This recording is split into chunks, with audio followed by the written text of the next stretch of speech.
Hey guys, it's Godbars here, the self-proclaimed hip-hop historian, and this is the 247th episode of my series where I grab a vinyl from my collection, talk about why I love it, what influence it has, and what its place is in the grand scheme of hip-hop. So DOS Effects is a pretty good example of a rap act or even just artist in general, where I feel like it's very important to look at the context as it can play a drastic role in how you view and listen to a duo like this. What I'm referring to in this case is mainly how these guys flow, as well as their overall style and the type of slang they would use. For example, both members, Scoob and Dre, were largely responsible for the massive trend of adding "iggity" to the end of certain words. And while it may seem a bit corny or dated nowadays if you're a younger fan who's looking back and hearing this stuff for the first time, it's important to remember that these were the guys who pioneered and helped popularize arguably the most heavily copied style of early 90s New York hip hop. Other New York legends will tell you there were plenty of rappers who were trying to sound and dress like Books and Crazy Drazy after the success of their debut full-length here, 1992's Dead Serious, helping to cement this homegrown style the two had cooked up, which they trademarked with the nickname Sewage. Then the following year, DOS Effects struck again while the iron was hot, dropping their 1993 sophomore album Straight Up Suicide, which sort of tuned down many of the cartoonish and bouncy moments that the debut had. And then they would take a year off before adding another dope project to the lineup, 1995's Hold It Down,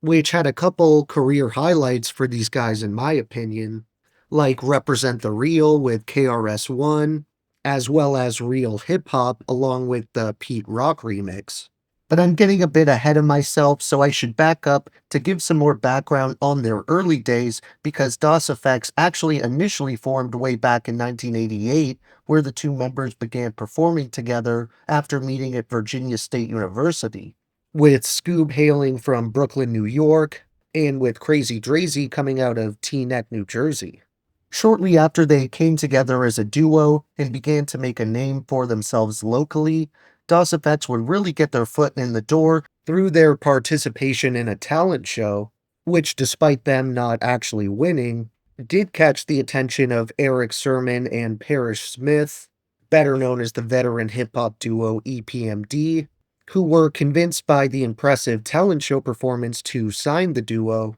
and hook them up with a recording contract, and from there the rest is history. However, if you've seen any of my previous reviews for EPMD albums like 1991's Business as Usual or 1988's Strictly Business, or if you're just already pretty well versed in 90s hip hop lore, then you're more than likely aware of how Eric and Parrish had a very public and messy separation in 92, which unfortunately was the same year DOS Effects came out with Dead Serious, and it was a similar situation for other affiliated artists who were coming up under EPMD at this time, like Redman with his timeless debut LP, What the Album. While E and PMD both kept things amicable for a period so they could finish out the Hit Squad tour they had planned and not further affect the careers of these new up-and-comers in a negative way, they ended up parting ways after the conclusion of that tour and would stay broken up for about half a decade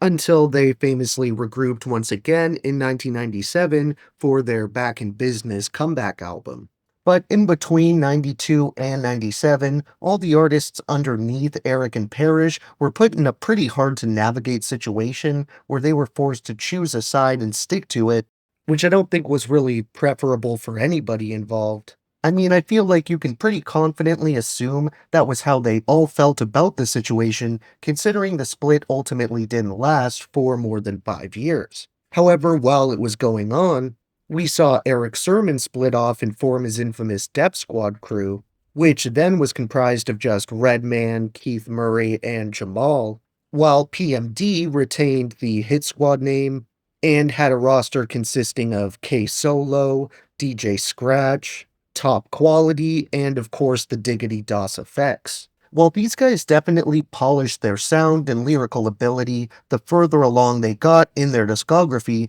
I still think Dead Serious is a worthwhile debut LP, full of fun, zany, and clever stream of consciousness rhymes that are packed with cartoonish references and delivered through a flow and style that would become replicated constantly. All of the production on here is handled by Solid Scheme outside of one track that's produced by Dex and another that's actually done by DOS Effects themselves. And we don't really have any guest appearances to cover on this one, so I'm just going to skip over the usual features section entirely. That means I can name my top 3 favorite songs on Dead Serious, which overall would most likely have to be Mike Checka, East Coast, and Straight Out the Sewer. Then with the other tracks that didn't quite make the top 3, but I still fuck with them heavily, I have to shout out songs like They Want FX, Just Some Men, If Only, Brooklyn to T-Neck, Lucy's, and Clap Ya Hands. Thank you for watching my 247th video. Next up we have another dope New York duo, only this one was from Flatbush and a little bit more underground. So look for that upload, and if you enjoyed, be sure to like, subscribe, and let me know what your favorite moments off this massively influential LP are. Don't forget to have a great diggity day, and I'll see you next time, okay? Alright.